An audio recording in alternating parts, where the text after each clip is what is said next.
hello' চিনি পাইছা নাই হেৰি মই লিলি বাইদেৱে কৈছোঁ আকৌ মই এইবাৰ ইলেকশ্যনত উঠিছোঁ নহয় গম পাইছা নাই এই তোমালোকৰ ঘৰলৈ মানে মই যাব পৰা নাই মানে সেই তোমালোকৰ ৰাস্তাটো মানে একঁকাল একঁকাল পানী হৈ আছে যে যিহে বৰষুণ মই সেইকাৰণে তোমালোকৰ ঘৰলৈ ভোট বিচাৰি যাব পৰা নাই আকৌ মই ভাবিলোঁ তোমালৈ মোৰ ইমান মৰম আছে মই ভাবিলোঁ সেই ফোন এটা কৰিকে তাইক কৈ দিওঁ সেই ইলেকশ্যন আহিছে ন 9 তাৰিখে সেই মই নিৰ্দলীয় পাৰ্টিত উঠিছোঁ ইটা মোৰ চিনটো ইটা ইটাত উঠিছোঁ হেৰি কি বুলি কয় মোক ভোটটো দি থৈ আহিবাগে মই জিকিলে এইবাৰ তোমালোকৰ সেই ৰাস্তাটোকে একদম বনাই দিম সেই 4 লাইন বনাই দিম তোমালোকৰ ঘৰলৈ যোৱা ৰাস্তাটো সেই আকৌ কিবা কিবি আঁচনি আহিলে 1 নম্বৰ তোমাকে দিম সেই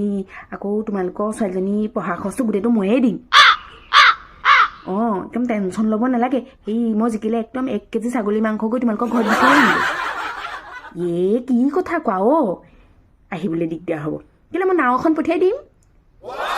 নাও নাপালে সেই কলগছ ইমান আছে আমাৰ বাৰীত সেই কলগছ কেইডালমান কাটি ভূৰ এখন বনাই দিম লৈ আহিবগে চিন্তা কৰিব নালাগে আমাৰ মানুহ পঠিয়াই দিম